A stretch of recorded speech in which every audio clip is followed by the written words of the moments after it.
wabarakatuh.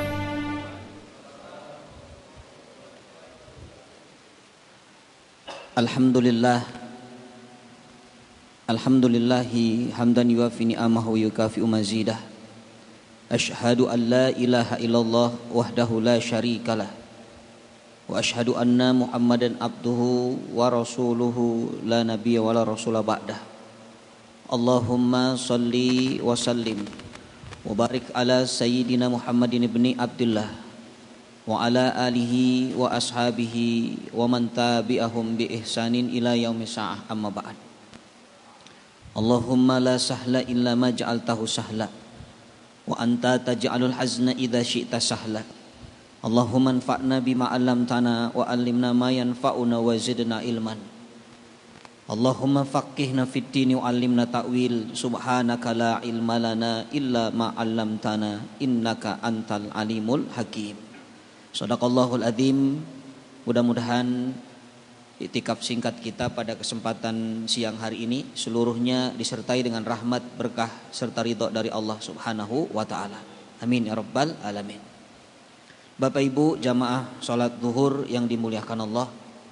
Alhamdulillah hari ini kita sudah berada di awal Dzulhijjah. Ada motivasi dari Nabi sallallahu alaihi wasallam, syahraini la yanqusani. Ada 2 bulan yang Allah tidak akan kurangi. Apa yang tidak Allah kurangi? Kata para ulama, yang pertama, Allah tidak mengurangi semangat kita dalam beribadah kepada Allah. Ya, Allah tidak menghalangi, mohon maaf, Allah tidak menghalangi kita untuk mendekatkan diri kepada Allah di bulan ini. Yang kedua, Allah tidak mengurangi pahala, bahkan ditambah dan dilipat gandakan pahalanya. Apa 2 bulan yang dimaksud? Yang pertama Ramadan, yang kedua Dzulhijjah. Maka jangan sia-siakan kesempatan bulan Dzulhijjah ini, karena orang yang dia melalaikan bulan Dzulhijjah, maka ini orang yang, mohon maaf bahasanya kata ulama, jahil. Ya, kenapa? Karena orang yang sibuk beramal soleh di bulan Dzulhijjah itulah alim.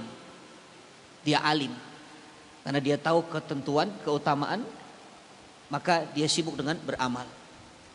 Tapi kalau hanya sibuk di bulan Ramadan, itu awam. Maka kita ingin tidak hanya menjadi hamba Allah yang awam, tapi naik kelas menjadi alim. Caranya bagaimana?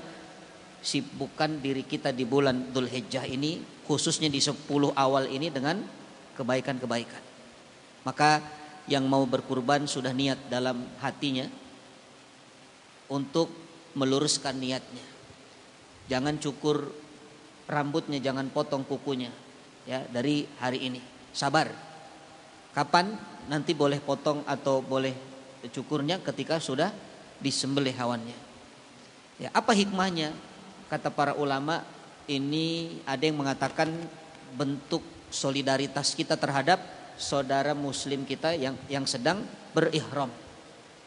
Ya, mereka berihram sehingga mereka juga tidak potong kuku, tidak potong rambut, tidak cukur bulunya. Tapi ada ulama lain mengatakan yang tidak kita potong dari sejak hari ini sampai nanti hari haknya itu akan menjadi saksi. Akan menjadi saksi. Kalau kukunya panjang, maka itu saksinya lebih banyak lagi. Bulunya banyak, kumisnya tumbuh, maka itu akan menjadi saksi lagi. Jadi itu diantara hikmah kenapa kita diminta untuk tidak memotong kuku dan tidak mencukur bulu ketika ingin berkurban. Ya, walaupun itu sunnah, ya, itu sunnah. Baik Bapak Ibu yang dimuliakan Allah, itu sebagai pendahuluan. Karena ini bulan Dzulhijjah, dicas lagi semangatnya. Hari ini kita mengkaji tentang surah At-Thariq. Ya, masih di juz 30, surah At-Thariq, surah ke-86. At-Thariq artinya yang datang di malam hari. Secara makna ya, yang datang di malam hari. Tapi kita lihat apa itu At-Thariq nanti. Kita baca dulu ayatnya, dibuka mushafnya atau aplikasinya. A'udzubillahi minasyaitonirrajim. Ya, ikuti saya ya. Bismillahirrahmanirrahim. Was-samaa'i wat-tariq.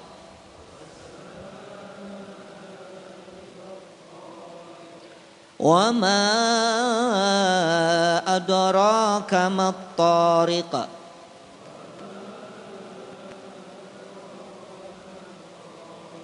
An-najmu ats-tsaqib.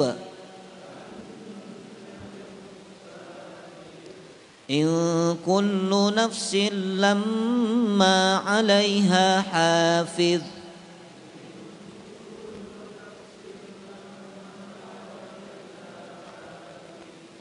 Falyanzuril insanu mimma khuliqa.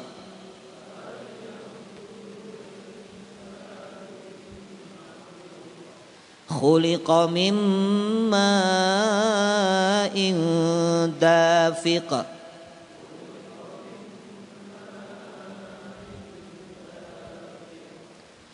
Shadaqallahul adzim. Allahumma arhamna bil Qur'an. Bapak Ibu yang dimuliakan Allah, surah At-Tariq. Was-samaa'i wat-tariq. Seperti yang sudah pernah kita kaji, surah ini diawali dengan kata sumpah, huruf qasam. Masih ingat? Kalau ada huruf qasam, Allah ingin menunjukkan bahwa sesuatu yang akan dijelaskan adalah sesuatu yang penting. Ya, jadi penjelasan ini sesuatu yang penting. Saya tidak terlalu panjang bahas tentang qasam. Was-samaa'i wat-tariq. Was-samaa'i wat-tariq, demi langit yang datang pada malam hari. Ya, sama itu langit. Tariq, ya di sini banyak arti, ya banyak makna dari kata tariq. Kalau kita pergi haji atau umroh, mungkin Bapak sering mendengar kata-kata tariq dari Ashkar. Haji, tariq, haji, tariq. Pernah dengar itu? Ya, artinya apa? Jalan. Ya, maksudnya jangan ganggu jalan. Awas jalan, ada yang mau lewat. Nah, itu secara bahasa artinya jalan. Makanya thariqah itu jalan tertentu. Ya, thariqah. Nah, tapi asal katanya kalau dilihat dari pendekatan bahasa, thariq, ya thariq itu berasal dari kata toroko, artinya mengetuk. Mengetuk. Nah, ini toroko namanya. Biasanya kalau ngetuk ada suara atau enggak? Ada ya? Jadi kalau dikatakan mengetuk ada suara, ada benturan yang menghasilkan suara. Makanya seseorang ketika bermain bowling ya, bola bowling, sama ketika benturan antara bolanya dengan apa itu namanya, apa ya, pinnya ya, itu terjadi benturan, ada suara, itu juga bisa dikatakan thariq, ya ketukan. Nah, apa hubungannya thariq dengan jalan tadi? Ternyata orang yang berjalan, kalau kita perhatikan, coba orang berjalan, ada suara atau enggak itu? Ada suara, apalagi memang sepatunya keras, jadi menghasilkan benturan antara alas kakinya dengan tanah itu. Maka seolah-olah dia seperti mengetuk. Nah, itu makna thariq. Ya, secara bahasa, pendekatan bahasanya. Nanti kita akan lihat kepada makna yang ditulis di dalam surahnya. Itu yang pertama. Jadi dasarnya kalau dikatakan apa itu thariq, itu ketuk atau dikatakan suara, ya suara dari hasil benturan atau diketuk. Nah, itu thariq. Kenapa tadi jalan? Karena ternyata jalan juga ada hasil ketukan, ya antara alas kaki dengan jalan. Nah, kalau secara luas ya, berkembang makna ini. Kenapa disebut jalan? Karena memang orang yang berjalan ya dia pasti melalui jalan. Tapi kalau disebut torik artinya jalan yang kecil tapi banyak dilalui orang. Ya, jalannya tidak besar. Karena nanti Bapak Ibu akan menemukan beberapa kata yang memiliki makna jalan di dalam Al-Quran ataupun dalam kosakata bahasa Arab. Jadi kalau ada jalan kecil yang dilalui itu namanya torik. Ya, hasilnya tadi ada hubungannya juga dengan kata torik, mengetuk. Nah, itu jalan yang kecil. Nah, kalau ada jalan yang dilalui oleh seseorang yang membawa kendaraan, atau kalau dulu unta. Jadi ada jalan dilalui oleh orang dengan membawa unta untuk mencari minum, mencari air, namanya oasis. Itu disebutnya syari. Maka jalan itu juga disebut dengan syariah, syariat. Syariat itu jalan untuk mendapatkan air kehidupan. Kita ini hidup dalam syariat Allah. Allah memberi syariat artinya itu jalan yang ujungnya nanti ada air kehidupan. Orang kalau haus di ujung ada air, dikejar atau enggak itu Pak? Orang lagi dehidrasi, haus butuh air, di ujung ada air, ada oasis, itu akan dikejar. Maka orang yang tidak mau berada di jalan syariat seperti orang yang haus, sudah jelas ada air ditawarkan tapi dia diambil. Nah, itu syariat itu. Jadi syari yaitu jalan yang dilewati orang yang dia punya tujuan. Tujuannya apa? Kalau digambarkan tadi dia bawa unta, ketika untanya kehausan dia harus mencari sumber air. Nah, itu namanya syari. Ada yang lebih besar lagi, jalan semuanya masuk. Jadi kalau torik tadi kecil, ya, syari itu jalan tidak terlalu kecil, tidak terlalu besar, tapi punya tujuan di akhirnya itu. Kalau sirot, ada satu lagi namanya sirot, itu jalan yang besar. Sangat besar itu sirot. Apapun masuk. Ya, kontainer masuk, bis malam masuk, kendaraan kecil masuk. Kalau ada jalan besar, kita sebut namanya sirot. Kalau ada gang kecil, jalan kecil namanya torik. Torik. Ya, kalau ada jalan yang ingin kita supaya sampai kepada tujuan, namanya syari. Nah, itu makna jalan banyak ya, ternyata berkembang. Nah, tapi kalau sirot itu satu arah Pak. Makanya kita minta kepada Allah dengan doa ihdinas siratal mustaqim. Supaya kita satu arah, jadi tidak melawan arah. Jadi kalau orang yang melawan arah, maka dia tidak lurus namanya. Dia harus berbalik arah, taubat namanya. Dan semua kita pasti akan melewati sirot.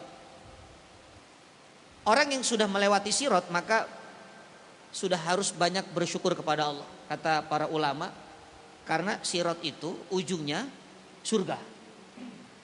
Ya, walaupun nanti terseok-seok di sirot, jatuh bangun. Nah, nanti ujungnya surga.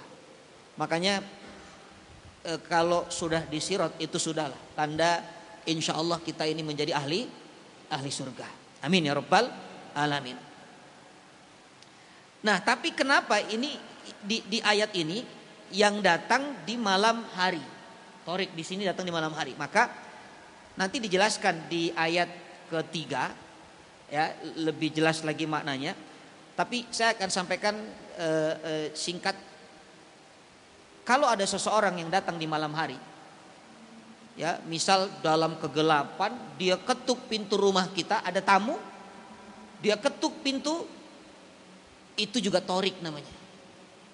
Jadi sesuatu yang datang di malam hari. Bisa apa? Tamu, atau naudzubillah begal mungkin, ya, rampok, itu juga namanya torik.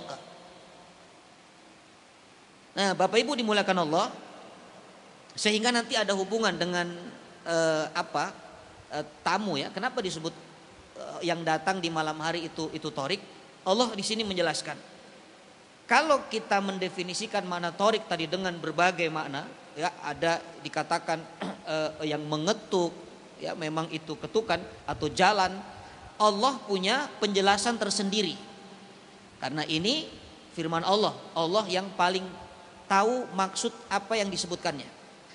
Di ayat ini Allah sampaikan, wa ma adraka mat tariq. Was-samaa'i wat-tariq, wa ma adraka mat tariq. Ada satu kaidah yang penting untuk kita ketahui. Kalau ada kata adraka di dalam Al-Qur'anul Karim, Bapak membaca ada kata wa ma adraka, maka ini tidak mungkin kita bisa fahami kecuali Allah sendiri yang menjelaskan kepada kita. Itu kaidahnya. Banyak nggak adraka itu? Banyak ya. Ya contohnya wama dalam surah Al-Qadar, inna anzalnahu fi lailatul qadar, wama adraka ma lailatul qadar. Makanya setiap kata adraka Allah jelaskan. Wama adraka mal hutamah. Apa itu hutamah? Tahu enggak hutamah itu apa? Dijelaskan narullahil muqadah. Neraka Allah. Ya, nerakanya Allah, berarti neraka itu dahsyatnya luar biasa karena dia nempel dengan nama Allah. Wa ma adraka mal qari'ah. Wa ma adraka mal qari'ah.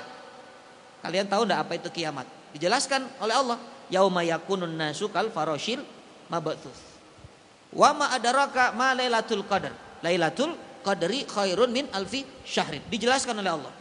Karena pengetahuan kita sehebat apapun, ketika Allah bertanya wa ma adraka, maka tidak mungkin kita bisa menjelaskannya.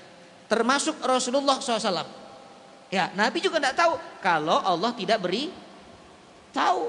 Kenapa Nabi tahu? Karena diberitahu. Nah, beda dengan yudrika. Ada kata-kata yudrika. Jadi ini kaidah ya. Yang pertama, kalau kata adraka kita tidak tahu dan Allah pasti memberitahu. Tapi kalau Bapak Ibu ketemu kata yudrika dalam Quran, maka kata ulama ini tidak akan Allah beritahu dan itu masih menjadi misteri. Yudrika. Dan kita jadi tidak tahu karena Allah memang tidak kasih tahu. Contoh dalam Quran, wa ma yudrika la'allahu yazakka. Ya, ada ayat itu, wa ma yudrika la'allahu yazakka. Ya, apakah kamu tahu? Ya, orang yang hatinya itu Allah sucikan, Allah bersihkan. Nggak ada yang tahu. Kita tidak bisa menilai hati orang. Ini penting Pak pelajarannya. Jangan pernah menghukumi hati orang hanya dengan melihat dohirnya. Ya, itu orang pasti pelit. Ya hanya lihat dohirnya saja. Dia tidak tahu apa isi hatinya. Makanya ada seorang sahabat Nabi dulu membunuh musuh. Yang jelas-jelas musuh. Tapi musuh itu sebenarnya sudah bersyahadat. Ketika perang, dia kalah itu dalam peperangan. Kalau tidak salah Usama bin Zaid atau Zaid bin Harithah, saya lupa namanya. Ya, jadi ada salah seorang sahabat Nabi. Dia perang, musuhnya ketika pedang sudah di leher, baru musuh mengatakan asyhadu alla ilaha illallah wa asyhadu anna Muhammadar Rasulullah. Lalu dibunuh oleh sahabat ini. Truk dibunuh. Sahabat yang lain melihat itu. Apa komentarnya? Loh, ini sudah bersyahadat kenapa dibunuh? Apa kata sahabat ini? Ini mahillah, ini mah alasan supaya dia tidak dibunuh. Kenapa syahadatnya tidak dari tadi? Begitu sudah kalah, pedang sudah di leher, baru dia syahadat. Dan cerita ini sampai kepada Nabi, Nabi marah. Apa kata Nabi SAW? Hal syakok tasodrahu. Usama, apakah kamu sudah membelah dadanya sehingga kamu tahu isi hatinya? Subhanallah. Itu tidak boleh kita menghukumi hati orang. Karena hati itu adalah urusan hamba Allah dengan Allah. Sampai malaikat saja itu tidak tahu Pak niat seseorang. Malaikat itu, bayangkan, itu makhluk yang suci. Bapak, saya tanya nih, malaikat tahu nggak niat kita, Pak? Ayo, tahu nggak niat kita, malaikat? Hah? Malaikat itu kan hanya mencatat ya. Ini orang sholat, dicatat sholat. Mana dalilnya malaikat nggak tahu? Ada 3 orang yang ahli dalam ibadah. Oh, ini ibadahnya paling tinggi. Ini ceritanya viral dalam hadis yang sahih. Ahli Al-Quran, ahli sodakoh, fisabilillah. Tapi ketika dihisap 3 manusia ini pertama kali ditarik ke neraka, bahkan sebelum Fir'aun, Qarun dan Haman. Ternyata masalahnya apa? Niat. Ketika ditanya, ya Rabb, aku kan qori, aku kan penghafal Quran. Apa kata Allah? Kadzabta, kamu dusta. Kamu itu membaca Quran liyuqalu annaka qori, supaya kamu disebut seorang qori yang hebat, yang terkenal. Banyak follower, banyak viewernya. Naudzubillah. Padahal penghafal Quran. Sama yang kedua, orang yang dermawan. Ya Allah katakan kamu bohong karena kamu ketika menyumbang, ketika kamu infak, keluarkan hartamu supaya kamu disebut orang yang paling dermawan di kampung itu. Yang ketiga sama, orang mati di jalan Allah. Ya Rabb, aku ini mati syahid, bukankah surga? Balasannya apa kata Allah? Bohong, kamu itu mati ikut perang di jalan Allah supaya kamu disebut sebagai seorang pejuang, seorang pahlawan. Ya, malaikat tidak tahu, dicatat oleh malaikat. Apalagi kita. Ya, makanya jangan hati-hati, jangan menghukumi atau menghakimi hati manusia, karena kita tidak akan pernah tahu. Bahkan Nabi mengatakan sudah dibelah belum dadanya sampai kamu tahu isi hatinya. Subhanallah. Ini dikatakan yudrika. Kalau yudrika itu jadi misteri. Nah, ayat yang kita bahas menggunakan kata adraka. Ya, Allah bertanya, was-sama'i wat-tariq wa ma adraka mat-tariqa. Dan tahukah kamu apa yang datang pada malam hari itu? Maka dijawab oleh Allah Subhanahu wa taala, jawabannya an-najmus tsaqib. An-najmus tsaqib. Apa itu najm? Najm kita pernah bahas. Najm itu bintang. Tapi bintang ini yang memiliki cahaya yang sangat terang. Jadi kalau kaukab atau kawakib itu bintang yang kokoh, dia menetap, tidak kemana-mana. Kalau najm itu bisa jadi kemana-mana, tapi cahayanya terang. Apalagi disifati dengan ats-tsaqib. Tsaqabah dikatakan, ya, tsaqabah itu artinya cahaya yang menerobos. Seperti ada lubang sehingga dia bisa menerobos, terang. Itu namanya tsaqabah. Ya, tsaqabah, ats-tsaqib. Bapak kalau tidur pakai selimut, ibu pakai selimut, gelap, ya, tidak ada lampu, tiba-tiba ada cahaya itu yang keluar dari selimutnya. Subhanallah. Ya, mungkin pakai handphone atau apalah, dan itu menembus sampai keluar. Itu tsaqabah namanya. Dia menerobos, ya, sampai bisa menerangi sekelilingnya. Jadi kita kalau di ruangan gelap lalu ada matahari, nah itu disifati ats-tsaqib. Jadi yang disebut torik, ya, Allah sampaikan di sini adalah bintang yang punya sinar atau cahaya yang tajam. Ya, Allah punya definisi. Makanya tadi yang datang di malam hari itu seolah-olah kalau ada tamu tadi datang dalam suasana gelap malam, tiba-tiba dia datang lalu mengetuk, ya, rumah kita, yaitu seperti dikatakan an-najmus tsaqib. Itu tamu itu yang datang di kegelapan, tidak ada kabar, tidak ada rencana, tiba-tiba dia muncul. Itu disebut juga an-najmus tsaqib. Jadi tamu yang datang di malam hari. Diibaratkan cahaya yang muncul di tengah kegelapan. Nah, ini mumpung lagi bahas tamu, ya, ini penting. Jadi tamu itu dari akar kata doifun, ya, bahasa Arabnya tamu doifun, doif. Dan ini ternyata satu akar kata juga dengan doufah. Kalau dalam gramatikal Arab, doufah itu artinya sesuatu yang disandarkan. Seperti anakku itu anak dan aku. Jadi terdiri dari 2 kata, anak dan aku. Tapi disandarkan anakku, itu namanya idhofah. Itu namanya idhofah dalam ilmu bahasa Arab, ya. Nah, kenapa tamu disebut doif? Karena tamu itu ternyata disandarkan kepada tuan rumah. Tuh, hati-hati nih Bapak Ibu. Jadi tamu itu disandarkan kepada tuan rumah. Makanya lihat Nabi Ibrahim alaihissalam. Nabi Ibrahim adalah seseorang yang disebut Abu Doifan atau bapaknya tamu. Selain disebut Abul Anbiya, bapaknya para nabi, ya disebut juga bapak monoteisme, bapak tauhid. Ternyata Ibrahim alaihissalam juga punya nama lain Abu Doifan, bapaknya para tamu. Karena Nabi Ibrahim kalau terima tamu itu akhlaknya luar biasa. Bahkan Quran merekam, Pak. Subhanallah, disebutkan di dalam Al-Quran beberapa surat. Coba lihat, ketika wanita yang disebutkan punya kerajaan yang dikisahkan dalam kisah Nabi Yusuf alaihissalam, itu tidak disebut namanya. Hanya Allah sebut Imra'atul Aziz. Ya, bahkan ibundanya Nabi Musa alaihissalam tidak disebut namanya dalam Quran. Tapi Nabi Ibrahim dan tamunya disebut dalam Quran. Kenapa? Ini isyarat, kata ulama, Ibrahim adalah seorang yang sangat teladan untuk dijadikan contoh bagaimana menghormati dan memuliakan tamu. Makanya Nabi Ibrahim ketika Rasulullah SAW mi'raj ada di langit ketujuh, bersandar di Baitul Ma'mur. Apa isyaratnya? Kata para ulama, itu menunjukkan Ibrahim alaihissalam adalah mulia derajatnya di antara para nabi yang lainnya. Karena kedudukannya paling tinggi di langit ketujuh. Yang mengalahkan Nabi Ibrahim alaihissalam secara kedudukan adalah hanya cucunya sendiri, Rasul Shallallahu Alaihi Wasallam. Ya, Rasulullah di atas segala-galanya. Karena sebab memuliakan tamu. Makanya salah satu gelar Khalilullah itu karena sebab Ibrahim alaihissalam memuliakan tamu.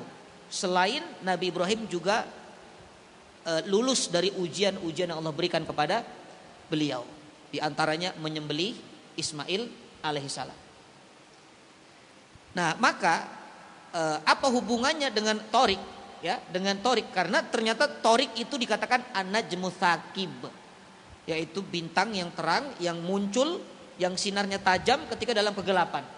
Seperti seorang tamu yang datang ketika dalam keadaan di waktu malam, tidak ada undangan, tidak ada janji, tiba-tiba dia muncul sambil mengetuk pintu rumah tuan rumahnya itu. Nah, ini an-najmu tsaqib. Ayat keempat, in kullu nafsin lamma 'alaiha hafid. Setiap jiwa atau setiap orang pasti ada penjaganya. Bapak Ibu dimuliakan Allah, kita ini punya penjaga. Yang pertama disebut dengan malaikat. Dikatakan setiap jiwa ini ada malaikat, itu pendapat yang pertama. Malaikat tugasnya apa? Mencatat. Ya, hanya mencatat saja. Makanya disebut kiraman katibin, ya'lamuna ma taf'alun. Atau dikatakan yang mencatat. Jadi yang menjaga kita, dia mencatat. Makanya ada raqib, ada atid. Ya, raqibun atid. Wa ma yalfidu min qaulin illa ladaihi raqibun atid. Tidak satu pun kata yang terucap dari lisan kita kecuali semuanya tercatat oleh raqib dan atid. Yang kedua, memang dia menjaga, Pak. Tidak hanya mencatat, tapi menjaga, memelihara kita. Pastinya atas perintah Allah. Siapa? Namanya malaikat hafadhah. Di kita ini semuanya, ya, di dalam Al-Qur'an Allah mengatakan walahu muaqibatum mim baini yadaihi wa min khalfihi yahfazunahu min amrillah. Ya, jadi kita ini punya malaikat hafadhah. Makanya mohon maaf, ada orang misalnya satu keluarga naik kendaraan kecelakaan di perjalanan, ternyata ada salah satu yang tidak wafat dia. Ya, contoh lah yang sudah lama itu dua artis yang meninggal di jalan tol, ya. Itu kan sampai hari ini bayinya selamat. Siapa yang menjaga itu? Allah melalui malaikat hafadhah. Jadi kita ini ada yang menjaga. Makanya subhanallah, Kenapa orang diperintahkan oleh Allah kembali? Jadi kalau dia Allah tidak merubah satu kaum kalau dia tidak merubahnya. Itu ayat yang terkenal kan, la yughayirullahu biqaumin innallaha ma, gimana ayatnya saya lupa. Innallaha la yughayyiru ma biqaumin hatta yughayyiru ma bi anfusihim. Nah, Allah tidak akan merubah satu kaum kalau dia tidak merubah dirinya. Ini ayat sebenarnya ya tujuannya adalah ketika seseorang itu sudah Allah berikan penjagaan ya oleh makhluk Allah yang namanya malaikat. Malaikat itu tidak suka maksiat. Makanya ketika orang melakukan maksiat, malaikat itu meninggalkan dia. Makanya orang ini dikatakan tidak akan pernah mendapatkan penjagaan lagi kalau dia tidak kembali lagi kepada jalan yang lurus. Jadi sebagian ulama tafsir memaknai ayat itu bukan untuk hijrah. Kita mau, kalau kita tidak hijrah Allah tidak akan berubah. Bukan itu arahnya. Jadi sebenarnya kita ini semua sudah Allah ciptakan bersamaan dengan malaikat penjaga, namanya malaikat hafadhah. Tapi malaikat itu akan lepas dari kita kalau kita maksiat, karena malaikat makhluk yang tidak suka dengan maksiat kepada Allah. Ya, makanya dikatakan kalau maksiat taubat istighfar supaya kembali lagi tuh. Ya, kembali lagi Allah datangkan penjagaan yaitu malaikat-malaikat Allah. Ini makna kedua. Maka dikatakan in kullu nafsin lamma 'alaiha hafid. Jadi yang pertama tadi mencatat, yang kedua betul-betul menjaga, betul-betul memelihara. Ya, seperti misalnya dari binatang Pak, nyamuk. Ya, kita kan nggak suka dengan nyamuk. Nyamuk kita bunuh, ada lagi nggak itu nyamuknya? Nggak habis-habis kan? Apa ada berita kabar nyamuk di Jakarta sudah habis? Ya, karena nyamuk di Jakarta sudah habis, maka pabrik obat nyamuk kita tutup. Anda begitu. Kenapa? Karena ada yang memelihara, ada yang menjaga. Walaupun nyamuknya itu dibunuh, dibasmi, nanti ada lagi. Ya, ada yang menjaga, yaitu malaikat Allah Subhanahu wa taala. Atau diartikan kita bisa terjaga itu karena malaikat, terjaga dari nyamuk itu. Ya, kita punya pemikiran, kok ada apa? Ada obat nyamuk kita semprot atau kita bakar ya supaya terjaga dari nyamuk. Sebenarnya itu adalah ekspresi malaikat menjaga kita. Ya, in kullu nafsin lama 'alaiha hafid. Makanya ada satu nikmat yang disebut daf'ud doror. Nikmat di mana Allah menjaga kita dari segala mara bahaya. Itu namanya daf'ud doror. Orang kena Covid kita enggak. Siapa yang bisa menjaga? Allah, ya, melalui para tentaranya itu malaikat. Ini diantara disampaikan oleh para ulama. Maka di ayat kelima, falyangduril insanu mimma khuliqa. Kita disuruh oleh Allah untuk memperhatikan apa yang dia diciptakan, apa yang dia ciptakan. Maksudnya kita suruh lihat diri, Pak. Yang menarik, Allah tidak mengatakan saya ciptakan dia, tapi Allah mengatakan dari apa dia diciptakan. Ya, Allah tidak mengatakan saya ciptakan dia, tapi Allah mengatakan dari apa dia diciptakan. Seolah-olah Allah ingin menyuruh kita jangan memikirkan dulu siapa yang menciptakan kamu, tapi pikirkan dulu kamu diciptakan dari apa. Jadi Allah nggak suruh kita mikirin siapa yang menciptakan saya. Allah suruh kita dari apa kita diciptakan. Kenapa? Karena nanti hasilnya kalau kita sering tafakur, kita merenung dari apa kita diciptakan, maka kita akan kenal siapa yang menciptakan. Itu tujuan Allah begitu. Kan ada ungkapan begini, man arafa nafsahu arafa rabbahu, gitu kan. Siapa yang tahu dirinya, dia kenal Tuhannya.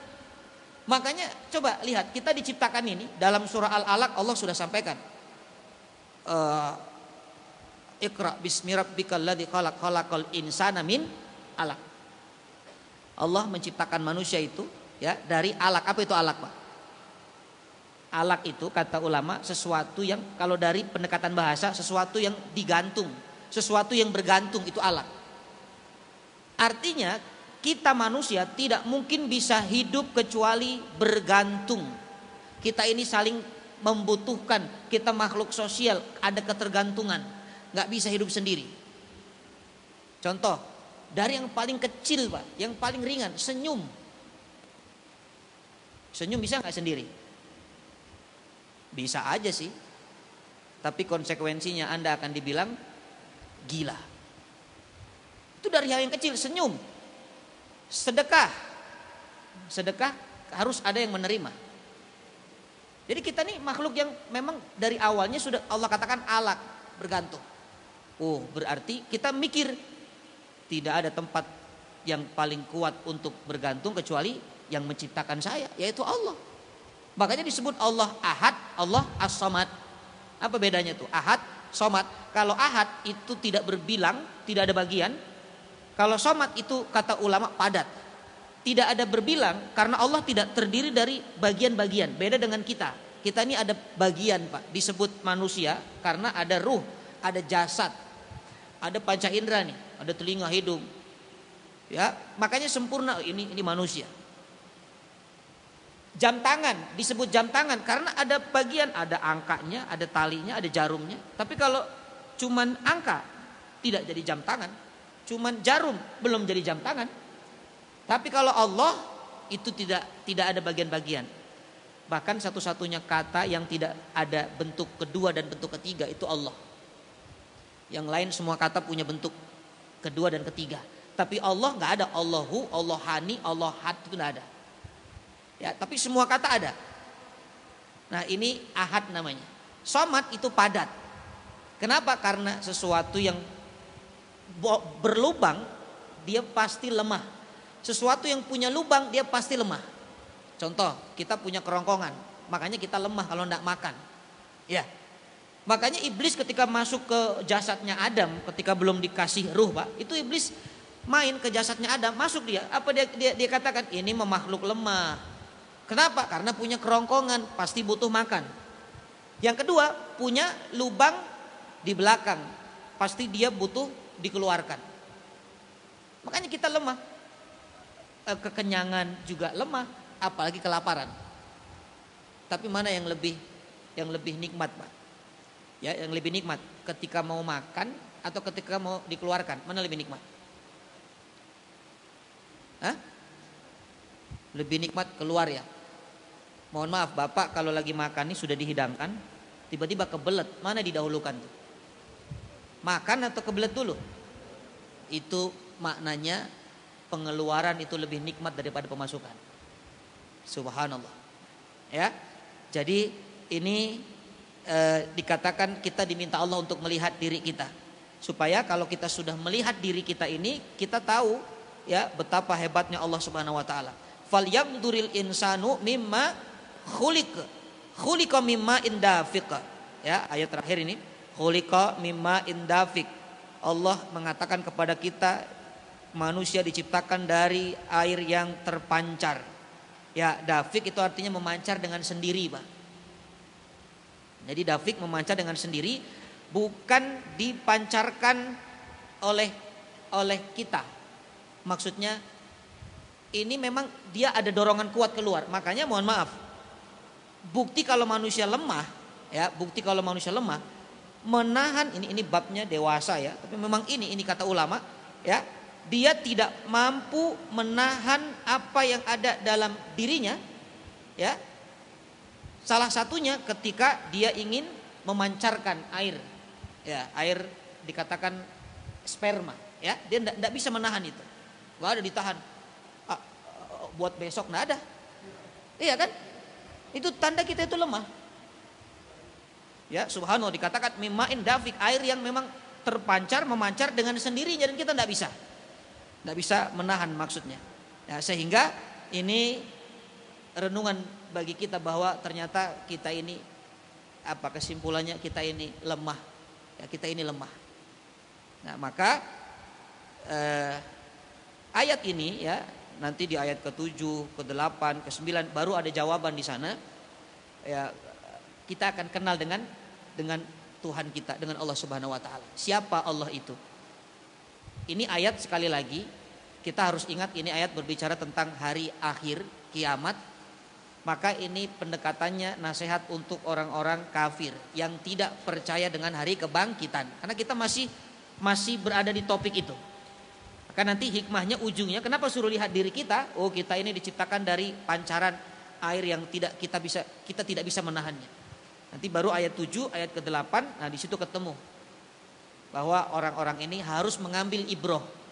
Kalau Allah saja dikatakan bisa menghidupkan dari yang tidak ada, tidak pernah ada itu Allah jadikan, apalagi yang sudah pernah ada. Itu tuh kesimpulannya itu Pak nanti. Maka akan mudah bagi Allah. Ya, ini ayat-ayat yang kita kaji karena keterbatasan waktu. Ya, sampai ayat berapa? 6 ya. Ya insyaallah nanti kita lanjutkan pertemuan akan datang. Mudah-mudahan ini menambah hazanah, menambah kebaikan kita. Jazakumullah khair ala husni istimaikum wallahu yubariku fikum. Assalamualaikum warahmatullahi wabarakatuh.